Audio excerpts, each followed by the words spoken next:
Hey, I've ridden like 200 plus roller coasters in my lifetime of roller coaster riding, specifically 229. And when you're in the know and in the roller coaster community, you're rarely surprised. Like, you know what to expect. If you know that you're getting on a ride that's top tier, world class, it usually is top tier and world class. If you know you're getting on a shitty ride, it's usually shitty. But there are a handful of times where I have been surprised. My experiences go against what I've heard, and I wanted to talk about them on this video because I think that's a fun thing to talk about. I made a chart that we're going to be dropping roller coaster names onto, from worst surprises to best surprises, okay? Shout out Fusili Grind, one of my favorite YouTube channels, skateboard YouTuber. He does a lot of charts and axes ranking things, so that was the inspo. Shout out El Toro Ryan, roller coaster YouTuber, but also a skater now with a kid, and he's still skating, and he's pretty good, so that's always cool to see. He's one of my faves, inspired this channel. Yeah, let's get into it.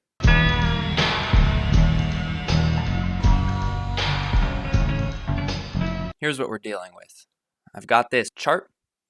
Bad surprises are on the left, good surprises on the right, and verticality is not going to matter. I just have a lot of names here, so I need a lot of space. But if something's higher up than down lower, that doesn't mean anything. We're only caring about left and right. So let's get started.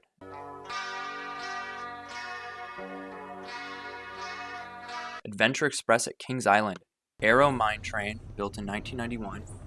Kind of a, I don't even know if it's technically called this, but I'd call it a second gen Aero Mine Train, which is, there was a big gap of mine trains being built between 1974 and 1988.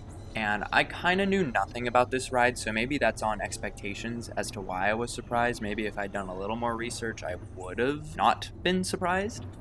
But this ride was really fun in that it had great theming. It had just recently been rethemed, and it was pretty relentless in a way that was like enjoyable, kind of a little painful at times, but it was intense. For a mine train, that's what really caught me off guard, is when you get on a mine train, you're not really anticipating an intense experience, and I wanted to ride it again after I rode, and so I did.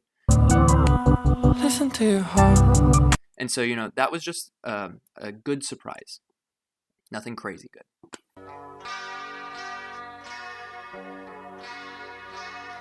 Alpengeist, Busch Gardens, Williamsburg, 1997. Alpengeist is Busch Gardens Williamsburg's giant B&M invert, and to this day, it is still the tallest B&M invert in the world at 195 feet. Even though I knew that going into it, my mindset was kind of, oh, it's just an invert, and at that point, I think I'd only ridden like Batman at Magic Mountain and Silver Bullet at Knott's, and thought that inverts were really fun, but they weren't like super great. And this challenged those expectations. This ride was so good. The drop is so cool, both visually speaking and while you're on it. It's just winding down the structure, which is awesome. But really what sold me and what surprised me on this ride was the overall intensity, and specifically the snap in the Cobra roll was crazy. It was like an enjoyable level of whip, even if you bumped your head a little bit. So it was a good surprise. It was nothing like super insane, but it was like, oh, inverted coasters can be really good. Okay, here's how I think we're going to do this. We're going to kind of we're going to keep them in line as best as we can here. So it was a little bit less still of a surprise than Adventure Express, but it was a surprise nonetheless.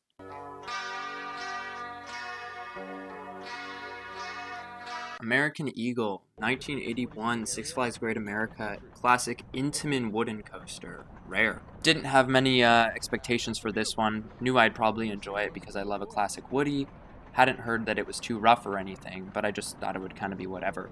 And airtime wise, I do think it's whatever. What makes this ride for me is the double helix at the end of the outward run before you come back.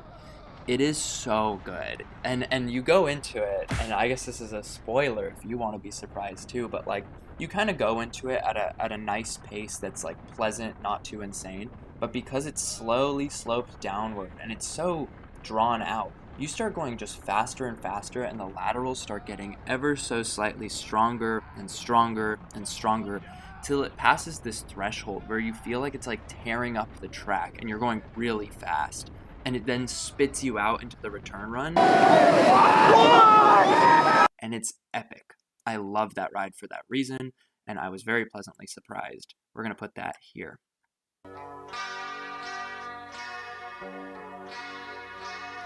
Next up, we have Blue Hawk at Six Flags Over Georgia. This ride, I've talked about it in a previous video, so I'm not going to dwell on it too long here, but first of all, it opened up as Kamikaze at Dinosaur Beach in New Jersey in 1989, and then it was relocated to Six Flags Over Georgia in 1991. Also, Kamikaze is a crazy name. It gets a ton of hate, okay? So I was going into this expecting that it would be awful, really rough. That's the main reason why it gets hate. People say it's like a head-banging nightmare. And I was tall enough, though, that my head was above the over-the-shoulder restraints, and my shoulders were kind of wedged in. So I do think that if you're not tall enough to do that, this ride probably is pretty awful. But because I was tall enough, I could appreciate this ride for its insanely awesome layout and placement. It's over a lake, and the layout is so chock full of head choppers. It was like really surprising. I was like ducking, like lowering my hands. Honestly, this is probably the best head chopper, hand chopper roller coaster I've ever ridden. I really liked this ride. Only rode it once, but I was so pleasantly surprised, and that's probably because my expectations were very low. That was a really good surprise. We're going to put that over here for now and see how it stacks up as the video continues.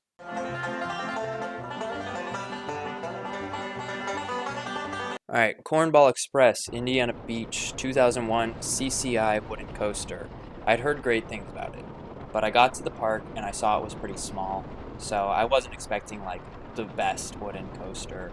And I guess it wasn't the best wooden coaster, but it was really good. For a ride that small, for it to be able to deliver a punch like that, I was very impressed, and yeah, it was a good surprise. So far this list is just good surprises, but trust me, it's not gonna stay like that. It's not going to stay like that.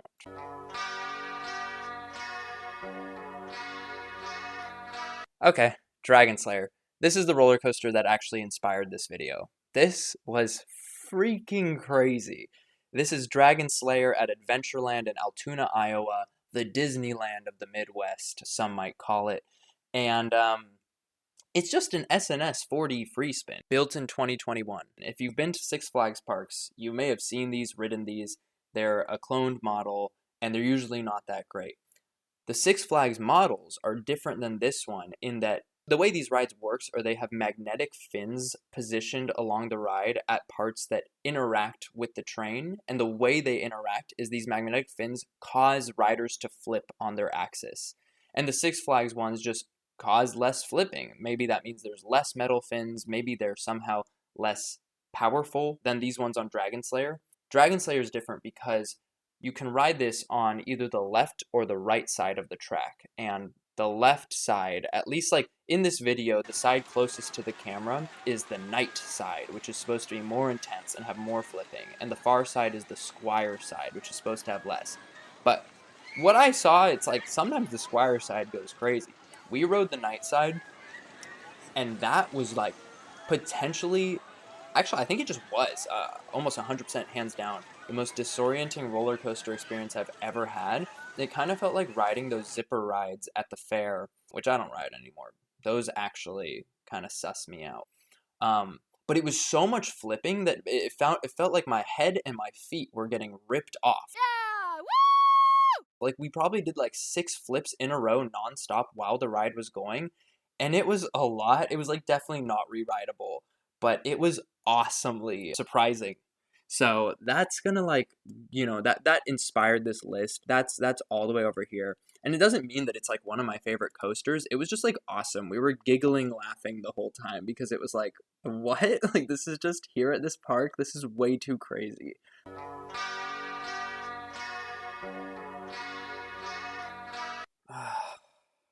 All right, we got to talk about Gemini, and I guess I apologize in advance, but this is the first bad surprise on this list. So Gemini is a 1978 classic aerodynamics hybrid coaster with a wood structure and steel track.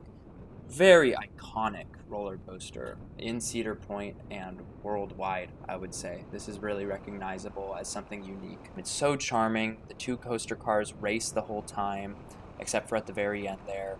And I was really excited to ride this. You know, I'd grown up hearing about Gemini, and I had have two friends, who love Gemini. And my gosh, I couldn't stand it. Maybe I was just sitting in the wrong seat on the wrong train, which, like, hey, if you don't know this, that is absolutely a thing on roller coasters. Sometimes different trains run entirely differently. Sometimes it depends on the seat you sit in on that train. This was so bad that I couldn't even give it another chance. Me and my sisters rode it. It just jackhammered, and for a steel coaster to jackhammer, it's way worse than a wood coaster jackhammering. Probably because wood has more give, but this like hurt my back like pretty bad. And so it was a one and done for me, and it was a really bad surprise, unfortunately. Really didn't enjoy Gemini. And, you know, when I make it back to Cedar Point, I will give it another try, and I really hope it's better than that.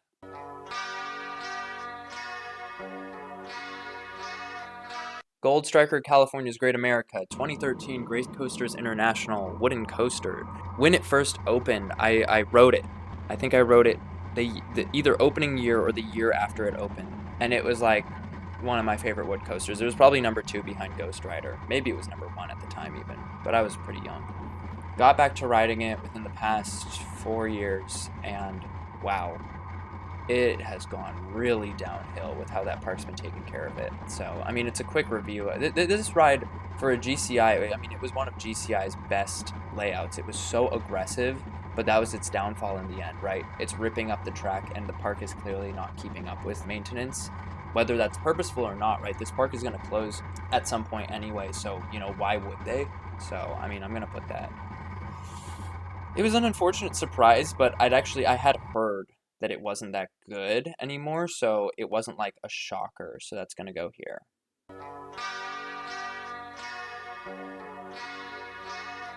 This one, I'll make this one short. Hades 360. I've talked about this ride so much. I freaking love this roller coaster. One of my favorites ever.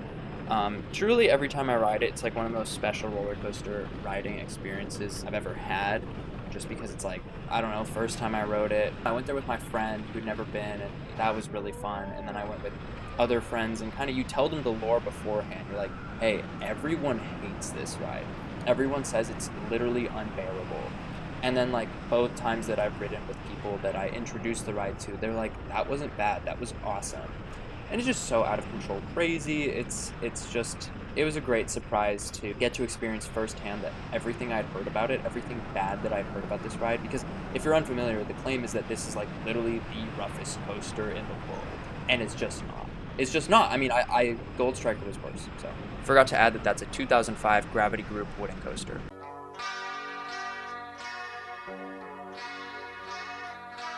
Hurricane, Fun Spot America, Atlanta.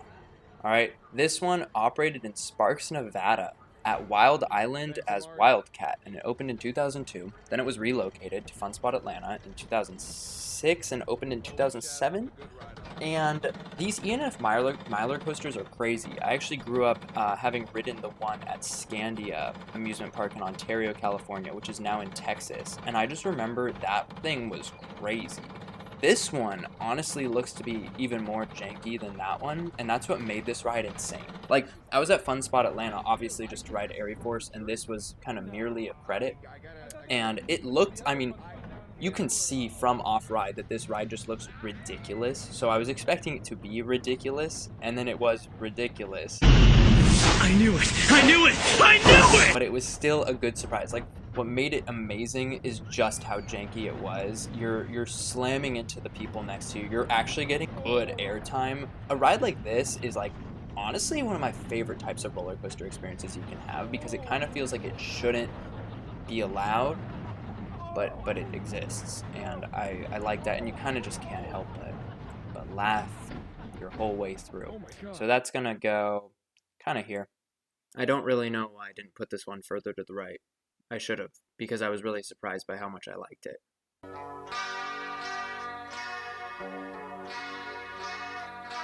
Kentucky Flyer at Kentucky Kingdom. Kentucky Flyer? I hardly know her. is a Gravity Group wooden coaster, family wooden coaster, opened in 2019. And this one was not very good the first time I rode it. Within the last 4 years, I think it was 3 years ago. And yeah, I didn't love it, which bummed me out because it actually looked so fun, and I'd heard these Gravity Group family wooden coasters have a lot of airtime, and something about that ride experience was just uncomfortable. Like, that was my takeaway, is that it was like uncomfortable. The airtime wasn't great. I don't like those trains very much. So we got back on it within this past year, and it was incredible. It was literally my favorite ride at the park, and I was with 3 other guys. One of them agreed with me that it was his favorite at the park, more than Wind Chaser and Lightning Run, more than those two.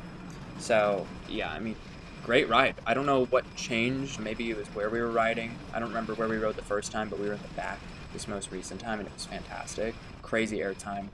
Like, the most enjoyable airtime in that park, I would say. This is like a more classic wooden, out of control ejector feel, which I guess I prefer over those steel, really intense ejector airtime baby bunny pops. Baby bunny pops. So yeah, that overall, that's a good surprise.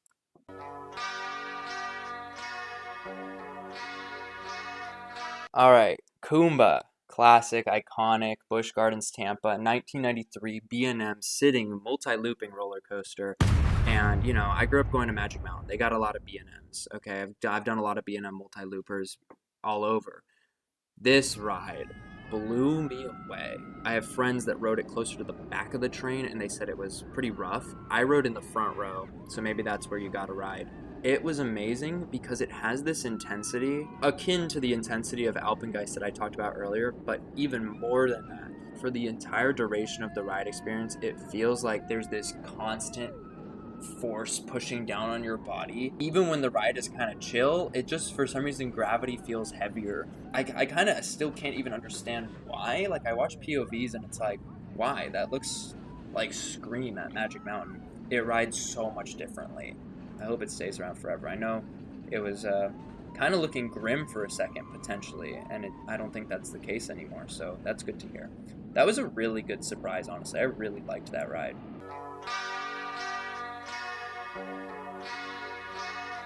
Mamba at Worlds of Fun blew me away. This is a 1998 Morgan Hypercoaster, which I hadn't heard much about at all growing up because I was kind of under this assumption that all the Morgan Hypercoasters are just alright. Except, of course, for Phantom's Revenge.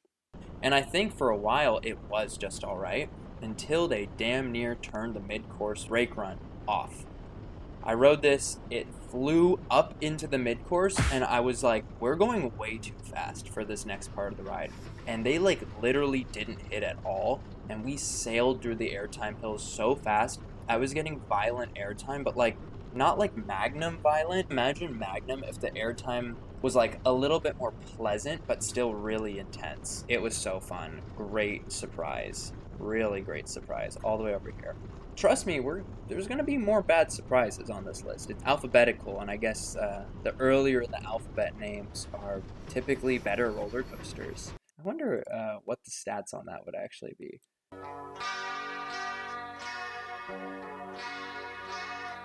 Back to Adventureland in Iowa for Monster, which is a 2016 Gerstlauer Infinity Coaster.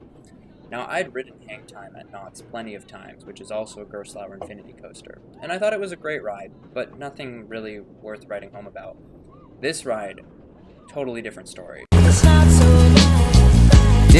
Monster at Adventureland is so good. Glass Smooth, which is one slight knock against Hang Time, is that it has a slight shuffle, which I do notice, but I don't care about that much. This ride had no shuffle at all.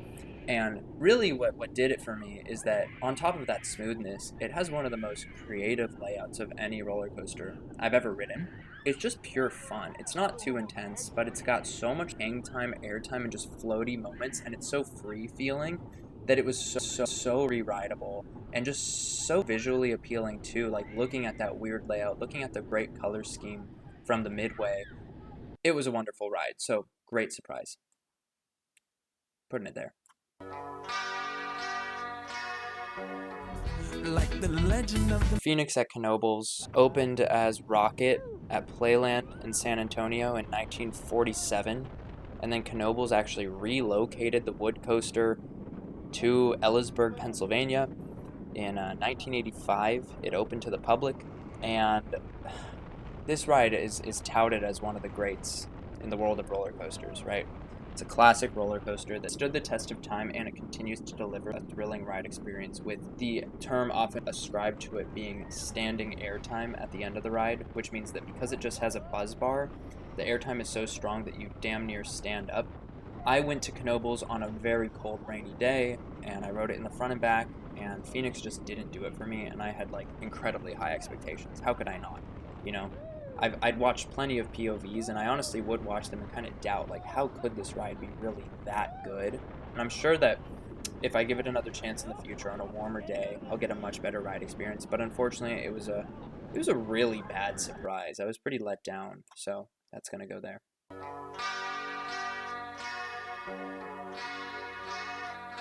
Raptor is the 1994 B&M invert at Cedar Point, and I'd heard this was one of the best inverts because of its intensity. And it almost like felt like a more intense silver bullet that like didn't do that much for me though. It lacks like charm and character to me.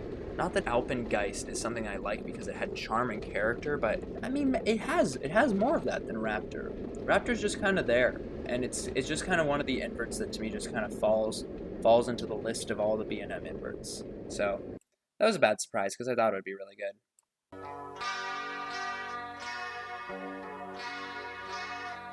This one's also a doozy. Riddler Mindbender at Six Flags Over Georgia, which was a 1978 Schwarzkopf classic looping coaster. Growing up, it was called Mindbender, and I heard great things about it. And then in 2021, B&M came in and gave them new trains, and man, that ride experience got completely neutered.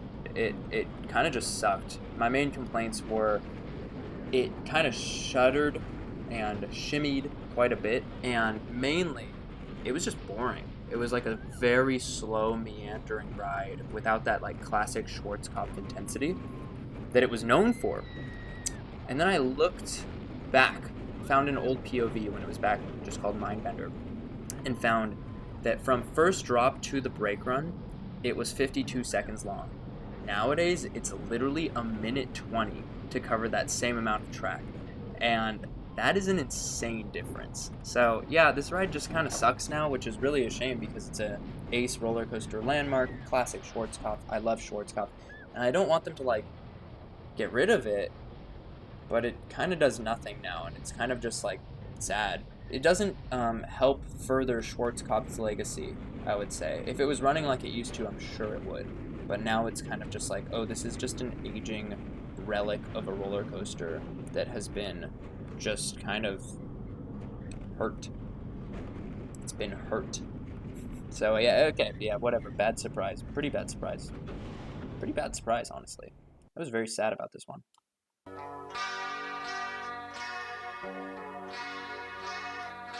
Okay, we're talking Aero mine trains again. This one is the last mine train Aero made as part of their first generation of mine trains. This one opened in 1974, and if you remember, the next one was 1988.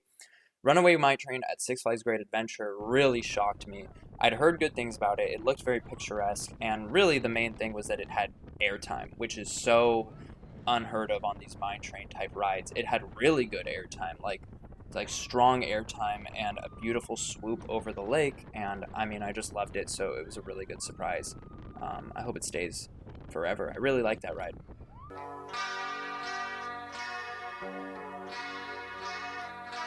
Okay, I've talked about this one before, and I've continued to grapple with it, like even since riding it for the first time 3 years ago. But Shivering Timbers is a 1998 CCI iconic wooden coaster, one of the, if not the coolest wooden coaster structure in all of existence. I was disappointed by it. It was just too rough, and so, I'll say it. The layout's cool, but it's really not very creative at all. And it's really just a wooden B&M Hyper. And so it's kind of weird that B&M Hypers don't get a lot of love, but then the moment you make it wood, it's revered. Wow, that was like the worst thing I've ever verbally said about this ride. And it's really, really good, don't get me wrong, but I'd been led to think it was going to basically be my favorite roller coaster. But at the same park, there was a ride that caught me off guard in a good way.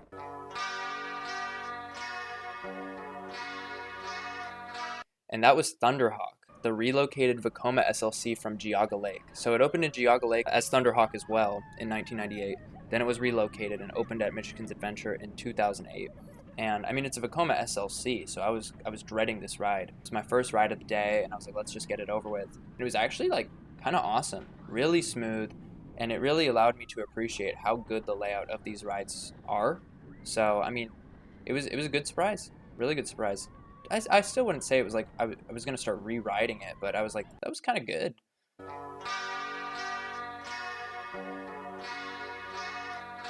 Twisted Cyclone is the 2018 RMC iBox conversion of the classic wooden coaster Georgia Cyclone, and of the RMC conversions that happened and were happening at the time, this one was widely regarded as like the worst RMC. So I'm going in with really low expectations, and the ride was insane. Apparently, according to my friends who've ridden it since, it was just running so good that day to a point they've never experienced since. It was shockingly good. So that's like up here in the really good surprise region. I'm also realizing I'm running out of space on the actual thing. Let's just get rid of these. Y'all know how it works at this point. Okay.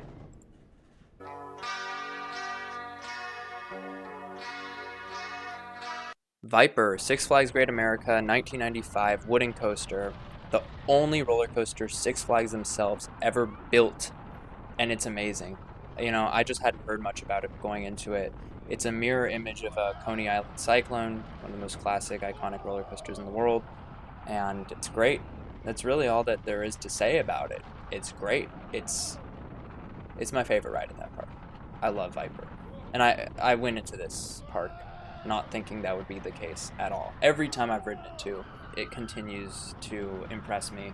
And I guess, you know, the reason why it's so good, it just has great airtime. Just such fun airtime. And yeah, I didn't know that, didn't expect it going in. So that's here. My brain must have been so fried at this point of making this video because Viper should have been like all the way over to the right. I remember being so surprised when I first rode it. Like, had no expectations that it would be nearly that good, and then I was shocked at the constant airtime and just like the general enjoyability of the ride, not too rough or anything.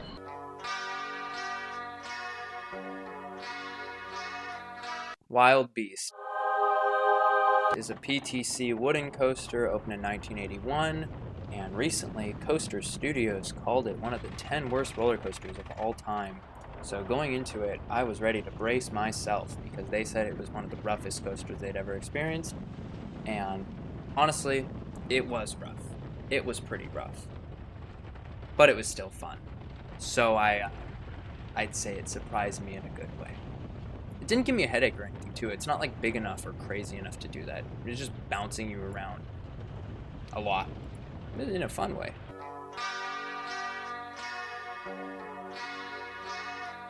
Last on this list, we got Wolverine Wildcat. So we're going back to Michigan's Adventure. So third coaster on this list from Michigan's Adventure. So let's just say my expectations that day were completely wrong multiple times. Because Wolverine Wildcat, I heard it sucked. But, you know, I can't blame people for saying that. I'm not saying they're wrong because I went right after they retracked part of it with Titan Track. And wow, it was so much fun. It was great, and honestly, I'm a little bit of a Titan Track hater, but this ride was awesome. I loved it. It's basically Phoenix at Knoebels. Like, it's awesome. And you know, maybe that's confusing, considering I was like, Phoenix isn't that good. But Phoenix is still good. It's just not like the elite roller coaster I was led to believe. And, I mean,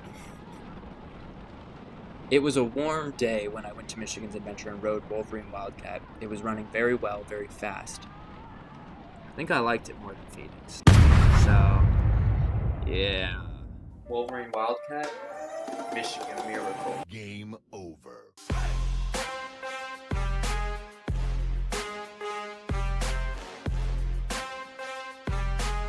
I mean, I was impressed. So, really, this and Thunderhawk made up for the fact that my expectations weren't quite met for Shivering Timbers. That's not to say they're better, though. Shivering Timbers was the best ride in the park. But Wolverine Wildcat wasn't too far from it, and I've actually seen that they've retracked more of it since, and it looks like it has like straight up ejector airtime after the second drop. It's got these bunny hills that look insane. So that's here. Okay, there you have it. That's my surprising coaster list. Hope you enjoyed. Happy holidays.